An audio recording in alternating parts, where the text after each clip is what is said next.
আৰু মনিটে খবৰটো ডাঙৰ খবৰ অসমত আৰু কৰোনা ৰোগী চিনাক্ত হৈছে গোৱালপাৰাত আক্ৰান্ত হ'ল এজন কণ্টেইনমেণ্ট জোনত আছিল সেই লোকজন কৰোনা আক্ৰান্ত লোকজনৰ নাম জালালউদ্দিন বয়স 47 বছৰ অসমত 43 জনলৈ বৃদ্ধি পাইছে কৰোনা আক্ৰান্তৰ সংখ্যা টুইট যোগে এই কথা জনালে স্বাস্থ্যমন্ত্ৰী হিমন্ত বিশ্ব শৰ্মাই বৰ্তমান চিকিৎসাধীন 9 গৰাকী ৰোগী গোৱালপাৰাত এই পৰ্যন্ত 6 জনলৈ বৃদ্ধি পালে কৰোনা আক্ৰান্তৰ সংখ্যা অৰেঞ্জ জোন হিচাপে ঘোষণা কৰি থোৱা আছে গোৱালপাৰাক আমি পুনৰ জনাইছো অসমত আৰু ওলাইছে কৰোনা ৰোগী গোৱালপাৰাত আক্ৰান্ত হ'ল এজন কণ্টেইনমেণ্ট জোনত আছিল সেই লোকজন কৰোনা আক্ৰান্ত লোকজনৰ নাম জালালউদ্দিন বয়স 47 বছৰ অসমত 43 জনলৈ বৃদ্ধি পাইছে কৰোনা আক্ৰান্তৰ সংখ্যা টুইটাৰ যোগে এই কথা জনালে স্বাস্থ্যমন্ত্ৰী হিমন্ত বিশ্ব শৰ্মাই বৰ্তমান চিকিৎসাধীন 9 গৰাকী ৰোগী গোৱালপাৰাত এই পৰ্যন্ত 6 জনলৈ বৃদ্ধি পালে কৰোনা আক্ৰান্তৰ সংখ্যা উল্লেখযোগ্য যে অৰেঞ্জ জোন হিচাপে ঘোষণা কৰি থোৱা আছিল গোৱালপাৰাক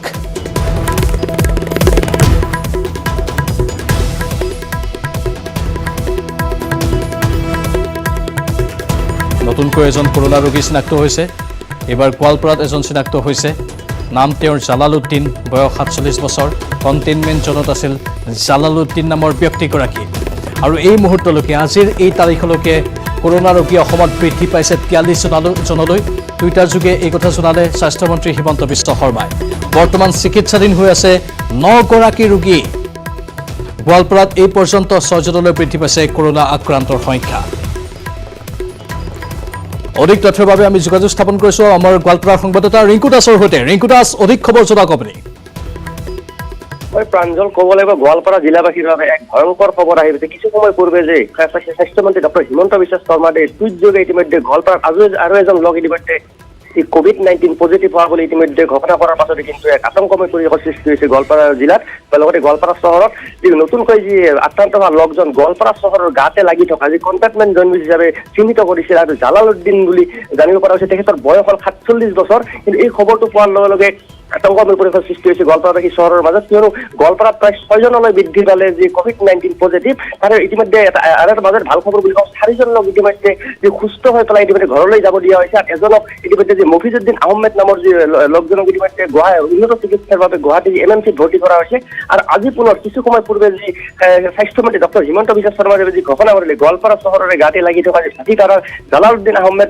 তেখেতৰ বয়স 47 বছৰ বয়স এই খবৰটো আহি পোৱাৰ লগে এক আতংকময় পৰিৱেশৰ সৃষ্টি হৈছে গোৱালপাৰা চহৰত কিয়নো গোৱালপাৰা জিলা ইতিমধ্যে যি ৰেড জোনত আছিল যদিও যি ইতিমধ্যে অৰেঞ্জ জোন কৰি দিছে অৰেঞ্জ জোন কৰাৰ স্বাস্থ্য বিভাগে হওক বা গোৱালপাৰা প্ৰশাসনে হওক ইতিমধ্যে কঠোৰ হৈ পৰিছে যিসকল লোক ইতিমধ্যে এই পথেৰে অহা যোৱা কৰিছে সেইসকল লোকসকলক ইতিমধ্যে স্কেনিঙৰ ব্যৱস্থা কৰিছে আৰু যি যান বাহন 2চকীয়া যান বাহনক বা 4চকীয়া যান বাহনক যিসকল বাহন সেই পথেৰে অহা যোৱা চহৰৰ মাজেৰে অহা যোৱা কৰিছে তাত চেনিটাইজাৰ ব্যৱস্থা কৰিছে কিন্তু আজি এক ভয়ংকৰ খবৰ বুলি ক'ব লাগিব পুনৰ গোৱালপাৰাত 6 জনলৈ বৃদ্ধি পাল যে COVID-19 আৰু কিছু সময় পূৰ্বে ইতিমধ্যে যি জালালউদ্দিন নামৰ যি ভাটিবাৰা অঞ্চলৰে 47 বছৰৰ নামৰ যি লোকজন COVID-19 আক্ৰান্ত ঘটনাই সমগ্ৰ জিলাখনতে আতংকময় পৰিৱেশৰ সৃষ্টি কৰিছে হয় জয়ন্ত ৰিংকু জালালউদ্দিনৰ সংস্পৰ্শত অহা লোকসকলক চিনাক্ত কৰা হৈছে প্ৰশাসনে কি লৈছে ব্যৱস্থা হয় জয়ন্ত যি কণ্টেইনমেণ্ট জোন হিচাপে যি চিহ্নিত কৰিছে আৰু কণ্টেইনমেণ্ট জোনৰ ইতিমধ্যে যি স্বাস্থ্য বিভাগৰ ফালৰ পৰা ইতিমধ্যে যি তেওঁলোকৰ স্বাস্থ্য পৰীক্ষা বা ব্লাড এইবিলাক সংগ্ৰহ কৰি পেলাই নমুনা সংগ্ৰহ কৰি পেলাই টেষ্ট কৰি আছিল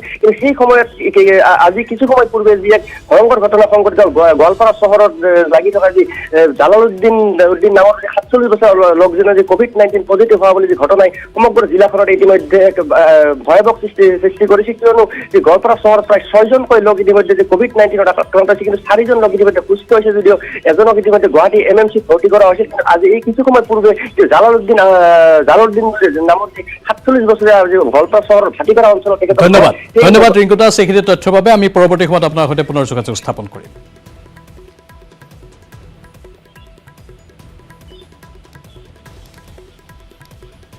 ইতিমধ্যে আমি জনাইছো যে অসমত আৰু কৰোনা ৰোগী চিনাক্ত হৈছে গোৱালপাৰাত আক্ৰান্ত হ'ল এজন কণ্টেইনমেণ্ট জোনত আছিল সেই লোকজন কৰোনা আক্ৰান্ত লোকজনৰ নাম 47 বছৰীয়া জালালউদ্দিন অসমত 43 জনলৈ বৃদ্ধি পাইছে কৰোনা আক্ৰান্তৰ সংখ্যা টুইট যোগে এই কথা জনালে স্বাস্থ্যমন্ত্ৰী ডক্টৰ হিমন্ত বিশ্ব শৰ্মাই বৰ্তমান চিকিৎসাধীন হৈ আছে 10 গৰাকী ৰোগী গোৱালপাৰাত এই পৰ্যন্ত 6 জনলৈ বৃদ্ধি পাইছে কৰোনা আক্ৰান্তৰ সংখ্যা অৰেঞ্জ জোন হিচাপে ঘোষণা কৰি থোৱা আছে গোৱালপাৰাক ইয়াৰ মাজতে আন এক ব্ৰেকিং নিউজ দিল্লীত কৰোনাত আক্ৰান্ত 137 জন CRPF জোৱান আক্ৰান্তৰ ভিতৰত 29জন অসমৰ জোৱান। দিল্লীত এই পৰ্যন্ত সৰ্বমুঠ অসমৰ 35জন লোক আক্ৰান্ত হৈছে।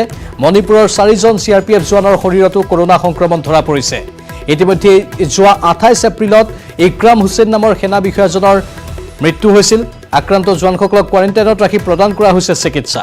অসমৰ কৰোনা আক্ৰান্ত CRPF জোৱান কেইজন হ'ল ইক্ৰাম হুছেইন, তেওঁ বৰপেটাৰ, দেৱজিৎ বৰুৱা যোৰহাটৰ, অংকুৰ নাথ বাক্সাৰ, ৰণবীৰ লিম্বু ওদালগুৰিৰ, PC দাস নলবাৰীৰ, তোকেশ্বৰ বৰা ডিব্ৰুগড়ৰ, বিপুল ৰাজবংশী ৰঙিয়াৰ, মুকেশ কলিতা দৰং, মানিক পাঠক বাক্সাৰ, চয়ন নাথ হাইলাকান্দিৰ, আজহাৰ আলী বাক্সাৰ, খাজা মইনুদ্দিন বঙাইগাঁও, ধ্ৰুৱজ্যোতি শইকীয়া লক্ষীপুৰৰ, পংকজ নাথ মৰিগাঁও, ৰত্নেশ্বৰ কছাৰী বাক্সাৰ, সুজিত নাথ কাছাৰৰ, আৰ মুছাহাৰী কোকৰাঝাৰৰ, জ্ঞানজিৎ লাহন শোণিতপুৰৰ, দীপক ৰজক কাৰ্বি আংলঙৰ, ভদ্ৰেশ্বৰ নাথ নগাঁৱৰ, পংকজ গোহাঁই শিৱসাগৰৰ, জিতেন নাথ বঙাইগাঁৱৰ।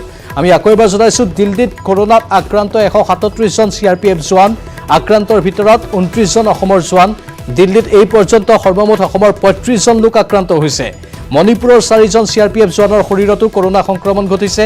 ইতিমধ্যে যোৱা 28 এপ্ৰিলত ইক্ৰাম হুছেইন নামৰ সেনা বিষয়াজনৰ মৃত্যু হৈছিল। আক্ৰান্ত জোৱানসকলক কোৱাৰেণ্টাইনত ৰাখি প্ৰদান কৰা হৈছে চিকিৎসা।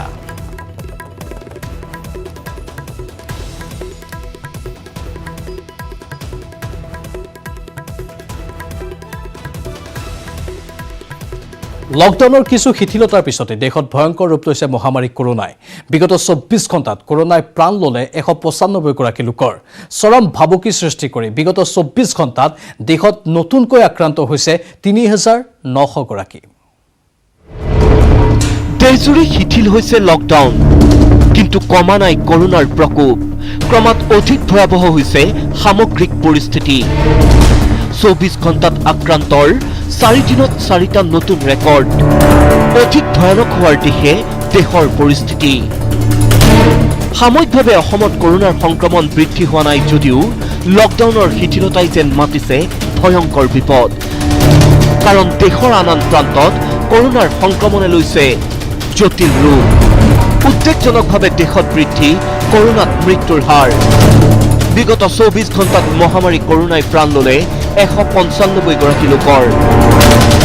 সোমবাৰে পুৱা 8 বজালৈ দেশত মুঠ মৃত্যুৰ সংখ্যা আছিল 1373গৰাকী। মঙলবাৰে পুৱা 8 বজালৈ মৃত্যু হ'ল 1568জনৰ। 15 ঘণ্টাতে ভাৰতত 179গৰাকী লোকৰ মৃত্যু। চৰম ভাবুকিৰ সৃষ্টি কৰি বিগত 24 ঘণ্টাত দেশত নতুনকৈ আক্ৰান্ত হৈছে 3900জন। শেহতীয়া 4 দিনত দ্ৰুত হাৰত সংক্ৰমণ বৃদ্ধি হৈ দেশজুৰি মুঠ আক্ৰান্তৰ সংখ্যা হৈছেগৈ 46433গৰাকী। হাহাকাৰ পৰিস্থিতিৰ সৃষ্টি হোৱা মহাৰাষ্ট্ৰত বিগত 24 ঘণ্টাত নতুনকৈ আক্ৰান্ত হৈছে 1567জন। মহাৰাষ্ট্ৰৰ পিছত একেদিনাই 5 শতাধিক লোক আক্ৰান্ত হোৱা ৰাজ্যৰ তালিকাত নতুনকৈ অন্তৰ্ভুক্ত হৈছে তামিলনাডুৰ নাম। তামিলনাডুত বিগত 24 ঘণ্টাত আক্ৰান্ত হৈছে 527 জন। বিগত 24 ঘণ্টাত 376জন আক্ৰান্তৰে দেশৰ ভিতৰতে তৃতীয় স্থানত আছে গুজৰাট। 349জন আক্ৰান্তৰে চতুৰ্থ স্থানত আছে দিল্লী। অসমলৈ অশনি সংকেত মাতিছে চুবুৰীয়া পশ্চিম বংগই। কাৰণ বিগত 24 ঘণ্টাত পশ্চিমবংগত কৰোনাত আক্ৰান্ত 296গৰাকী লোক। ভয়ংকৰ কথাটো হ'ল বিগত 24 ঘণ্টাত দেশৰ ভিতৰতে সৰ্বাধিক পশ্চিমবংগত 98জনে হেৰুৱাইছে প্ৰাণ। তৃতীয় পৰ্যায়ৰ লকডাউন শিথিল কৰি দিয়াৰ পিছতে বহিৰাজ্যত আবদ্ধ লোকসকলেও অসমলৈ উভতি আহিবলৈ আৰম্ভ কৰিছে, যি ঘটনাই বৃদ্ধি কৰিছে প্ৰত্যাহ্বানৰ। কাৰণ লকডাউন শিথিল হোৱাৰ পিছতে ৰাজ্যৰ একাংশ লোকে কৰোনাৰ সংক্ৰমণৰ হাৰ কমি যোৱা বুলি অযথা ওলাই অহা পৰিলক্ষিত হৈছে। তেনে পৰিস্থিতিত অসমত যদি কৰোনাৰ দ্বিতীয়টো প্ৰৱাহ আৰম্ভ হয়, ৰাজ্যবাসীৰ অৱস্থা যে পানীত হাঁহ নচৰা হ'ব তাত সন্দেহ নাই। News desk, news 18, Assam north east. গোলাঘাটৰ সুৰাৰ বিপণীত পুৱাই লাগিল হাহাকাৰ। সুৰাৰ দাম অধিক লোৱাৰ অভিযোগ তুলি সুৰাৰ বিপণীৰ দোকানীৰ সৈতে কাজিয়াত লিপ্ত হ'ল এজন গ্ৰাহক। অৱশ্যে আত্মপক্ষ সমৰ্থনৰ বাবে মানুহ গোটোৱাৰ চেষ্টা কৰিও ফল নাপালে ক্ষুব্ধ গ্ৰাহকজনে। কাৰণ এয়া কাজিয়াৰ সময় নহয়, কোনোমতে সুৰা লোৱাৰহে সময়। মই 160 টকা লৈছোঁ। নহয় 200 টকা লৈছে। এই নাই লোৱা ক'লে হ'ব নেকি লৈছে আপুনি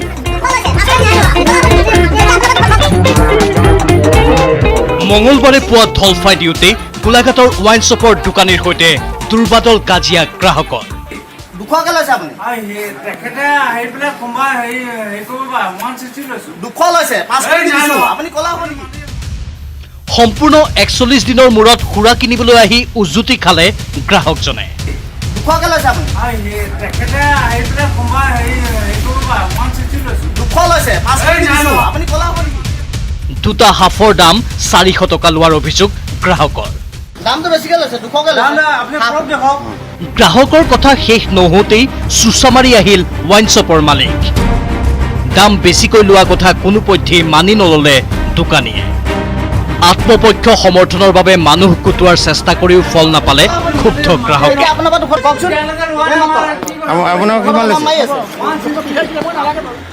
দিনতেই মদ কিনাৰ লাজতেই মুখ ঢাকি আঁতৰি গ'ল এইজন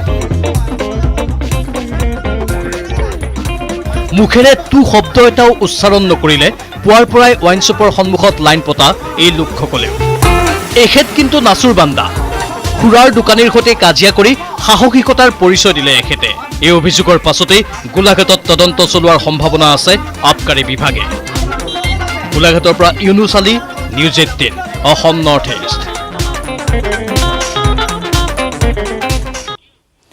ইয়াৰ মাজতে আহিছে ব্ৰেকিং নিউজ 3 দিনতে অসমত সুৰা বিক্ৰীত অভিলেখ ঘটিছে ৭৫ৰ পৰা ৮০ কোটি টকাৰ সুৰা বিক্ৰী হৈছে চৰকাৰে 3 দিনত ৰাজহ সংগ্ৰহ কৰিলে 30 কোটি টকা দীৰ্ঘদিনীয়া লকডাউনৰ পিছত আবকাৰী বিভাগে মুকলি কৰিছিল সুৰা বিপণী মুকলিৰ লগে লগে গ্ৰাহকৰ অভাৱনীয় ভিৰ পৰিলক্ষিত হ'ল দৈনিক সুৰা বিক্ৰী হৈছে প্ৰায় 25 কোটি টকাৰ অৱশ্যে অৰেঞ্জ আৰু ৰেড জোনত বন্ধ হৈ আছে সুৰাৰ দোকান পূৰ্বৰ মূল্যতেই বিক্ৰী হৈছে সুৰা চৰকাৰী তথ্যমতে সুৰাপাইৰ সংখ্যা পূৰ্বতকৈ বৃদ্ধি পাইছে যদিও সুৰাপানৰ হাৰ কমিছে আমি পুনৰ জনাইছো 3 দিনতেই অসমত সুৰা বিক্ৰীত অভিলেখ ঘটিছে ৭৫ৰ পৰা ৮০ কোটি টকাৰ সুৰা বিক্ৰী হৈছে চৰকাৰে 3 দিনত ৰাজহ সংগ্ৰহ কৰিলে 30 কোটি টকা দীৰ্ঘদিনীয়া লকডাউনৰ পিছত আবকাৰী বিভাগে মুকলি কৰিছিল সুৰা বিপণী মুকলিৰ লগে লগে গ্ৰাহকৰ অভাৱনীয় ভিৰ পৰিলক্ষিত হ'ল দৈনিক সুৰা বিক্ৰী হৈছে প্ৰায় 25 কোটি টকাৰ অৱশ্যে অৰেঞ্জ আৰু ৰেড জোনত বন্ধ হৈ আছে সুৰাৰ দোকান পূৰ্বৰ মূল্যতেই বিক্ৰী হৈছে সুৰাসমূহ চৰকাৰী তথ্যমতে সুৰাপাইৰ সংখ্যা পূৰ্বতকৈ বৃদ্ধি পাইছে যদিও সুৰাপানৰ হাৰ কিছু পৰিমাণে কমিছে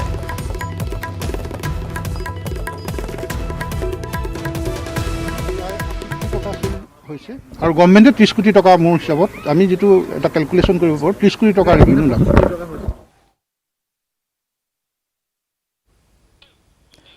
লকডাউন শিথিল কৰাৰ পিছত স্বগৃহলৈ যোৱাৰ বাবে ওলাই আহিল আবদ্ধ লোকসকল লখিমপুৰ জিলাৰ অসম অৰুণাচল সীমান্তৱৰ্তী বান্দৰদেৱাত অভাৱনীয় পৰিস্থিতিৰ উদ্ভৱ হ'ল অৰুণাচলৰ পৰা ওলাই অহা হাজাৰ হাজাৰ লোকে ভিৰ কৰিছে পথৰ ওপৰত আনহাতে গহপুৰ নগৰতো উপস্থিত হ'ল অৰুণাচলৰ পৰা ওলাই অহা 2 শতাধিক লোক অসম অৰুণাচল সীমান্তত অভাৱনীয় পৰিস্থিতি অৰুণাচলৰ পৰা অসম অভিমুখী হাজাৰ হাজাৰ শ্ৰমিক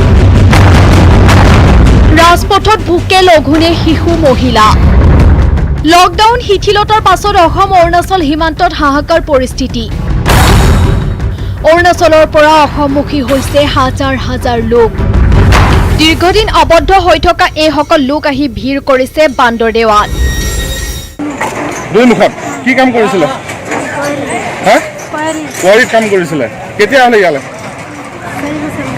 ন ইয়ালে এই বান্দৰডালে কেতিয়া ওলাই আহিলে আজি না কালি আজি ওলাই আহিছে এয়া চাওক বান্দৰদেৱাত অভাৱনীয় পৰিস্থিতি নিজৰ ঘৰখনলৈ আহিবলৈ উত্তাউল এই সকল লোক সামাজিক ব্যৱধানো পাহৰিছে তেওঁলোকে অৱশ্যে 2 ৰাজ্যৰ সীমান্তত স্বাস্থ্য পৰীক্ষা কৰা হৈছে আবদ্ধ লোকসকলক প্ৰতিজনৰ দেহত মাৰি দিয়া হৈছে চিল চেনিটাইজ কৰা হৈছে প্ৰতিখন বাহন উল্লেখযোগ্য যে কৰ্মসূত্ৰে অসমৰ পৰা গৈ বহু লোক আবদ্ধ হৈ আছিল অৰুণাচলত ইয়াৰে অধিকাংশ শ্ৰমিক অস্থায়ী কৰ্মী লকডাউনৰ বাবে থকা খোৱাৰ অসুবিধাৰ সন্মুখীন হোৱা এই সকল লোকে এতিয়া ঢাপলি মেলিছে স্বগৃহলৈ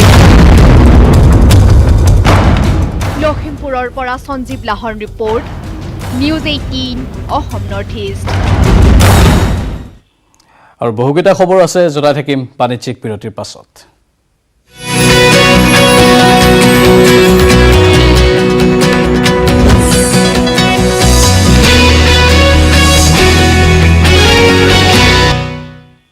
আপুনি চাই আছে প্ৰাইম টাইম 18 সান্ধ্য আইনৰ মাজতে নলবাৰীত নিশা সংঘটিত হ'ল এক হত্যাকাণ্ড নলবাৰীৰ বাটচৰৰ দুৰ্গা মন্দিৰত উদ্ধাৰ হ'ল এগৰাকী যুৱতীৰ মৃতদেহ যুৱতীৰ বিকট চিঞৰ শুনি ৰাইজে প্ৰত্যক্ষ কৰে ডিঙি ৰেপি হত্যা কৰা যুৱতীৰ মৃতদেহ কাৰ্ফিউৰ মাজতে নলবাৰীত যুৱতীৰ হত্যাকাণ্ড ধৰ্ষণৰ পাছত যুৱতীক হত্যা কৰাৰ সন্দেহ এদিনৰ পাছতো উদ্ধাৰ হোৱা নাই যুৱতীৰ পৰিচয় সোমবাৰে নিশা কাৰ্ফিউৰ মাজতে যুৱতীৰ বিকট চিঞৰ শুনি ওলাই আহিল নলবাৰীৰ বাটচৰৰ একাংশ লোক দুৰ্গা মন্দিৰৰ কাষত লোকসকলে দেখিলে এই ভয়ংকৰ দৃশ্য তেজৰ ডুঙাত পৰি আছে এগৰাকী যুৱতী সুন্দৰীৰ ডিঙিত ৰেপ দিয়াৰ চিন ঘটনাস্থলীত মানুহ আহি পোৱালৈ প্ৰাণবায়ু বাজ হৈ গৈছিল সুন্দৰী যুৱতীগৰাকীৰ এটা বিকট কিবা চিঞৰ শুনিছোঁ শুনি অলপ ভয় লাগিছে মই স্কুলত কিবা শব্দ হৈছে মই বাহিৰত ওলাই আহিলোঁ আহি পেলাই চাওঁ যে বাহিৰত নহয় আৰু চিঞৰটো আৰু আহিছে ইটো চাইডৰ পৰা আহিছে মন্দিৰৰ চাইডৰ পৰা তাৰপৰা মই সিহঁতৰ ল'ৰা দুটা বাহিৰত আছিল মই মাতি লৈছোঁ ল'ৰা দুটাক বোলে আচোন কিবা শব্দ পাইছোঁ ইয়াতে আহি চাওঁ যে ছোৱালী এটা পৰি আছে মই আৰু আহি কিনে পটকৈ শুনিছোঁ কোনে এইটো তাৰপিছত যে টৰ্চটো মাৰি পেলাই তাতে মোবাইলত টৰ্চ মাৰি দিয়ে টৰ্চ মাৰি দিয়াৰ পিছত চাওঁ যে গলে তেতিয়া জ্বলাই আছে গলটো কাটা আছে নীলা ৰঙৰ জিন্স পিন্ধি থকা যুৱতীগৰাকীৰ বিশৃংখল হৈ আছে কাপোৰ কানি অদূৰত পৰি আছে যুৱতীগৰাকীৰ বেগটো সকলো দেখি শুনি যুৱতীগৰাকীক ধৰ্ষণৰ পাছত কোনো দুৰ্বৃত্তই ডিঙি ৰেপি হত্যা কৰাৰ সন্দেহ কৰিছে প্ৰত্যক্ষদৰ্শীয়ে কিবা গম পাইছে নেকি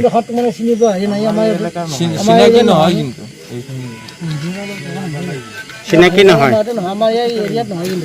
ঠাইখিনিৰ নাম কি আছে দুৰ্গা মন্দিৰ লগতে স্কুলখন আছে লগতে কিমান সময় আগৰ ঘটনা আছে প্ৰায় মোটামুটি আমি 20 মিনিট আধা ঘণ্টামান আগত শুনিছোঁ যেতিয়া মানে প্ৰশাসনৰ মানুহ আহি তাৰপিছত শুনা পালোঁ আচৰিত ধৰণে অঞ্চলটোৰ কোনো এজন লোকেই চিনি নাপালে যুৱতীগৰাকীক আনকি এদিনৰ পাছতো যুৱতীৰ পৰিচয় উদ্ধাৰ নোহোৱা ঘটনাই সৃষ্টি কৰিছে ৰহস্যৰ প্ৰশ্ন হয় কাৰ্ফিউ চলি থকাৰ মাজত নলবাৰীৰ বাটচৰলৈ কোনে ক'ৰ পৰা কেনেকৈ আনিলে যুৱতীগৰাকীক এই প্ৰশ্নৰ উত্তৰ বিচাৰি আৰক্ষীয়ে আৰম্ভ কৰিছে তদন্ত নৃশংস হত্যাকাণ্ডৰ বলি হোৱা যুৱতীগৰাকীৰ পৰিচয় উদ্ধাৰ হ'লেই ভেদ হ'ব সকলো ৰহস্যৰ নলবাৰীৰ পৰা Tridip Kalita news 18 Assam north east ইফালে লকডাউনৰ মাজতে মহানগৰীৰ নুনমাটিত যুৱতীৰ ৰহস্যজনক মৃত্যুৰ খবৰ আহিছে আত্মহত্যা কৰাৰ সন্দেহ যুৱতীগৰাকীয়ে লকডাউনৰ বাবে বিয়াৰ দিন পিছুৱাই দিয়াৰ বাবে চিপ লোৱাৰ সন্দেহ কৰা হৈছে নুনমাটিৰ মদঘৰীয়াত সংঘটিত হৈছে এই ৰহস্যজনক ঘটনা 8 মে'ত নলবাৰীৰ এজন যুৱকৰে ঠিক হৈছিল বিয়াৰ দিন পিছুৱাৰ বাবে মানসিকভাৱে ভাগি পৰাৰ সন্দেহ যুৱতীগৰাকীৰ পুৱা কোঠাৰ ভিতৰত উদ্ধাৰ হয় যুৱতীগৰাকীৰ মৃতদেহ ইতিমধ্যে আৰক্ষীয়ে আৰম্ভ কৰিছে তদন্তত ভেদ হ'ব যুৱতীৰ মৃত্যুৰ ৰহস্য লকডাউনৰ মাজতেই মহানগৰীৰ নুনমাটিত যুৱতীৰ ৰহস্যজনক মৃত্যু হৈছে আত্মহত্যা কৰাৰ সন্দেহ যুৱতীগৰাকীয়ে লকডাউনৰ বাবে বিয়াৰ দিন পিছুৱাই দিয়াৰ বাবে চিপ লোৱাৰ সন্দেহ কৰা হৈছে নুনমাটিৰ মদঘৰীয়াত সংঘটিত হৈছে এই ৰহস্যজনক ঘটনা 8 মে'ত নলবাৰীৰ এজন যুৱকৰে ঠিক হৈছিল বিয়াৰ দিন পিছুৱাৰ বাবে মানসিকভাৱে ভাগি পৰাৰ সন্দেহ কৰিছে পুৱা কোঠাৰ ভিতৰত উদ্ধাৰ হয় যুৱতীগৰাকীৰ মৃতদেহ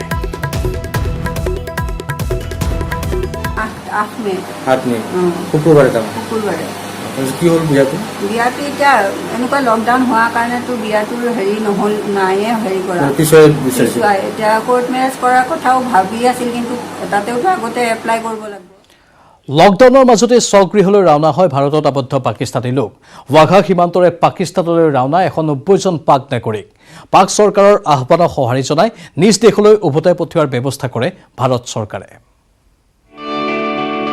শ্বাসৰুদ্ধকৰ সময়ৰ অৱসান স্বগৃহলৈ ৰাওনা ভাৰতত আবদ্ধ পাক নাগৰিক ৱাঘা সীমান্তৰে ৰাওনা স্বগৃহলৈ লকডাউনৰ বাবে ভাৰতত আবদ্ধ হৈ পৰিছিল পাকিস্তানৰ বহু নাগৰিক 40 দিনীয়া লকডাউনৰ বাবে ভাৰতত দিশহাৰা হৈ পৰিছিল এইসকল পাকিস্তানী নাগৰিক 17 মেলৈ লকডাউন বৃদ্ধি কৰাৰ পাছতে পাক হাইকমাণ্ডে পাকিস্তানী নাগৰিকসকলক উভতাই পঠোৱাৰ ব্যৱস্থা কৰিবলৈ অনুৰোধ জনায় ভাৰত চৰকাৰক সেই অনুৰোধৰ পাছতে পদক্ষেপ গ্ৰহণ কৰে চৰকাৰে লকডাউনত ভাৰতত আবদ্ধ হৈ পৰে 190 জন পাক নাগৰিক 10খন ৰাজ্যত আবদ্ধ হৈ থকা পাকিস্তানী নাগৰিকসকলক স্বগৃহলৈ মঙলবাৰৰ পৰা প্ৰেৰণৰ ব্যৱস্থা কৰে চৰকাৰে। ਭਾਰਤ ਤੇ ਪਾਕਿਸਤਾਨ ਸਰਕਾਰ ਨੇ ਇੱਕ ਬੜਾ ਵਧੀਆ ਉਪਰਾਲਾ ਕੀਤਾ ਵਾ। ਪਹਿਲੇ ਅਪਰੋਕਸੀਮੇਟ ਅੱਜ ਤੋਂ ਕੁਝ ਸਮਾਂ ਪਹਿਲੇ ਵੀ ਗਏ ਸੀਗੇ ਪਾਕਿਸਤਾਨ ਦੇ ਨਾਗਰਿਕ। ਅੱਜ ਫਿਰ ਪੰਜਾਬ ਸਰਕਾਰ ਭਾਰਤ ਸਰਕਾਰ ਨੇ ਅੱਜ ਫਿਰ ਉਹਨਾਂ ਨੂੰ ਵਾਪਸ ਭੇਜਣ ਦਾ ਕੀਤਾ ਉਪਰਾਲਾ। ਟੋਟਲ 193 ਪਰਸਨ ਆ ਜਿਹੜੇ ਜਾ ਰਹੇ ਆ, ਜਿਹਦੇ ਵਿੱਚੋਂ 150 ਬੰਦਾ ਹੁਣ ਤੱਕ ਆ ਚੁੱਕਿਆ, ਬਾਕੀ ਕੁਝ ਪਿੱਛੇ ਆ। ਸਲੋਲੀ ਉਹ ਵੀ ਆ ਰਹੇ ਆ ਤਾਂ ਕਿ ਉਹਨਾਂ ਨੂੰ ਵੀ ਟਾਈਮ ਸਿਰ ਕੱਢਿਆ ਜਾਏਗਾ ਜੀ। ਇਹਨਾਂ ਦੇ ਟੈਸਟ ਹੋਏ ਸੀ, ਇਹਨਾਂ ਦੇ ਸਾਰਿਆਂ ਦੇ ਅਪਰੋਕਸੀਮੇਟ ਟੈਸਟ ਹੋ ਗਏ। ਇੱਥੇ ਵੀ ਸਾਡੀ ਡਾਕਟਰੀ ਟੀਮ ਬੈਠੀ ਹੋਈ ਅੰਦਰ, ਬਕਾਇਦਾ ਇਹਨਾਂ ਦਾ ਸਾਰਾ ਟੈਸਟ ਹੋਏਗਾ। ਟੈਸਟ ਕਰਨ ਤੋਂ ਬਾਅਦ ਇਹਨਾਂ ਨੂੰ ਅੰਦਰ ਜਾਣ ਦੀ ਪ੍ਰਵੇਸ਼ ਕਰਨ ਦੀ ਆਗਿਆ ਦਿੱਤੀ ਜਾਏਗੀ। ਕਿੰਨੇ ਟੋਟਲ ਹੈ? 193 ਹੈ ਜੀ টোটাল। সীমান্তত গাড়ীৰ দীঘলীয়া শাৰী, স্বগৃহলৈ উভতিবলৈ পাই উৎফুল্লিত এওঁলোক। दोनों मुल्कों की, दोनों सरकारों की जय बाबा, जय बाबा। मैं कराची से आई थी। कितने देर हुई यहाँ? 2 महीने हो गए हमें तकरीबन। अब वापसी जा रहे? जी अभी वापसी जा रहे। क्या करने आए थे यहाँ? मैं अपने रिश्तेदारों से मिलने आई थी मुंबई में, और होली के लिए भी आई थी। बहुत खुशी है, मुझे तो बहुत ज़्यादा खुशी है कि अभी अपने मुल्क जा रहे हैं। এয়া আত্মীয়ই হাত জোকাৰি বিদায় দিছে পাকিস্তানৰ নাগৰিকসকলক। ৰুদ্ধশ্বাস সময়ৰ অৱসান ঘটাই ৰাওনা হৈছে আপোন ঘৰখনলৈ। News desk, news 18 Assam north east. এবাৰ ক'ব বিচাৰিছো আন এক কুলাংগাৰ পুত্ৰৰ কাহিনী। গৰম ভাত নিদিয়াৰ বাবে দাৰে ঘপিয়ালে বৃদ্ধা আইতাকক। গোলাঘাটত সংঘটিত হ'ল এই নাৰকীয় ঘটনা। আইতাকক ঘপিয়াই ঘৰেৰি পলাল কুলাংগাৰ পুত্ৰ ৰিংকু দাস।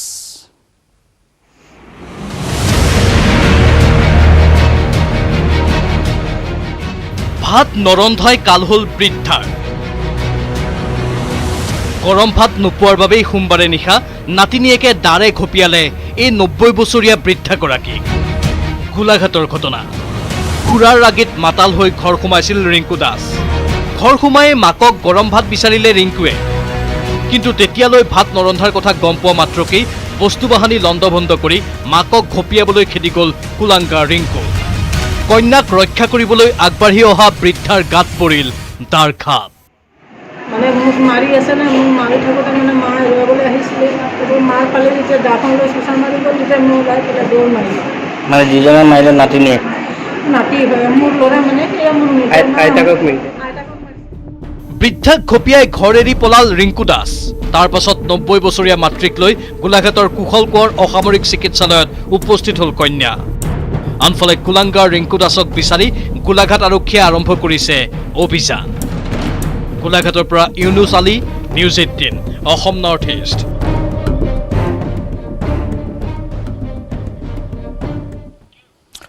এটা সুযোগ পোৱা মাত্ৰকে ধৈৰ্যৰ বান্ধ ছিঙি গ'ল বহুতৰ। ধূলিৰ লগত মিহলি হৈ গ'ল 40 দিনীয়া নিয়মানুৱৰ্তিতা। মঙলবাৰে পুৱা বেলি ওলোৱাৰ সময়তেই ঘৰৰ পৰা ওলাই আহি শাৰী পাতিলে শ শ লোকে। এওঁলোকে ক'ত শাৰী পাতিলে চাওক এই ৰিপৰ্টত। 1, 2, 3 নোৱাৰি বগনিব। কেইবা কিলোমিটাৰ দীঘলীয়া শাৰী। লকডাউনৰ মাজতে কি কাৰণে লাগিছে এই ভিৰ? আচলতে এওঁলোকক লাগে প্ৰিয় সোমৰস। হয়, 40 দিনীয়া কঠোৰ লকডাউনত ডিঙিটো তিয়াবলৈ ব্যাপক আহুকালৰ সন্মুখীন হ'ল এওঁলোক।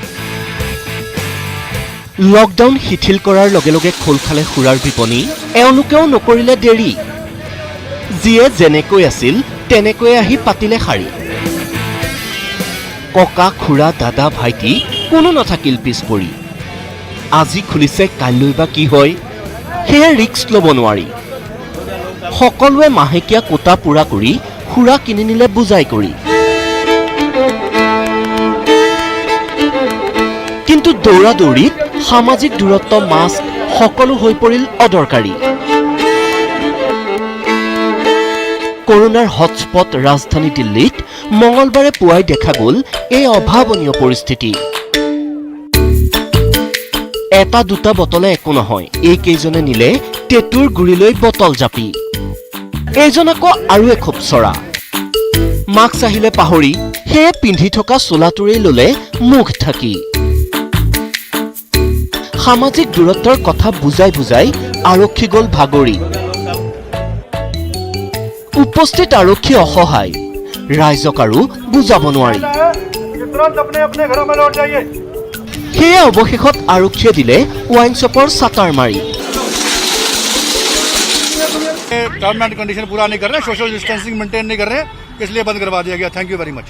এনে মহামাৰীৰ আতংকৰ সময়ত পানী টুপিৰ বাবে নিয়ম উলংঘা কৰা এইসকলক সকলোৱে দিলে গোৱাল গালি। তাৰ মাজতে ছ'চিয়েল মিডিয়াত একাংশৰ টিপ্পনী, সংকটকালত দেশৰ অৰ্থনীতি এওঁলোকেহে আছে চম্ভালি। Bureau report, news 18 Assam north east. Corona মহামাৰীৰ পৰা ৰাজ্যক ৰক্ষা কৰিবলৈ লোৱা সংকল্পৰ সলনি ছ'চিয়েল মিডিয়াত চৰ্চিত হ'ল সাংসদ পল্লৱ লোচন দাস। লকডাউনৰ সময়ত দুখীয়াৰ মাজত খাদ্য বিতৰণৰ মাজতেই জিভা পিছল খালে সাংসদগৰাকীৰ। মুখ্যমন্ত্ৰী বুলিলে মন্ত্ৰী হিমন্ত বিশ্ব শৰ্মাক।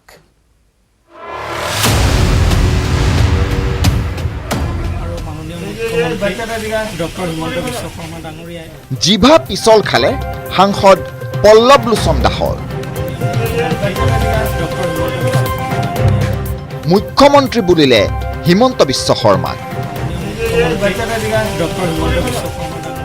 লকডাউনৰ সময়ত সাংগ পাংগৰে পৰিবেষ্টিত হৈ দৰিদ্ৰ লোকৰ মাজত খাদ্য সামগ্ৰী বিতৰণ কৰিছে পল্লৱ লোচন দাসে।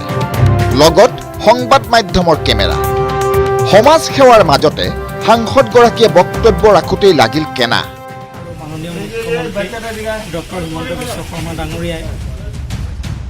জিভা পিছল খোৱাৰ পাছতো এবাৰো থমকি নৰল সাংসদগৰাকী। সামান্যতমো পৰিৱৰ্তন নহ'ল ভাৱাবেগ। চকুৱে মুখে ফুটি নুঠিল অনুশোচনাৰ চিন। সাৱলীলভাৱেই পল্লৱ লোচন দাসে সমাপ্ত কৰিলে বক্তব্য। ডক্টৰ হিমন্ত বিশ্ব শৰ্মা ডাঙৰীয়াই স্বাস্থ্যমন্ত্ৰীগৰাকীয়ে গোটেই পদক্ষেপখিনি গ্ৰহণ কৰিছে যে কেনেকৈ মানুহক এই মহামাৰীৰ পৰা আমি প্ৰতিৰোধ কৰিব পৰাকৈ এটা নিৰ্দিষ্ট দূৰত্বত আমি ৰাখিব পাৰোঁ। তাৰ কাৰণেই আজি লকডাউনৰ তৃতীয় পৰ্যায়ত আমি অন্তৰ্ভুক্ত কৰিম। পিছে কৰোনা মহামাৰীৰ পৰা ৰাইজক ৰক্ষা কৰিবলৈ লোৱা সংকল্পৰ সলনি ছ'চিয়েল মিডিয়াত চৰ্চিত হ'ল পল্লৱ লোচন দাসৰ জিভা পিছল খোৱা কথাটোহে। এতিয়া সকলোৰে মুখে মুখে এটাই প্ৰশ্ন, এয়া সাংসদগৰাকীৰ ভুলৰ পৰিণতি নে ডক্টৰ হিমন্ত বিশ্ব শৰ্মাৰ প্ৰতি মনত পুহি ৰখা অচলা ভক্তিৰ ফল? বিশ্বনাথ চাৰিআলিৰ পৰা Tushar Hazarika, news 18 Assam north east.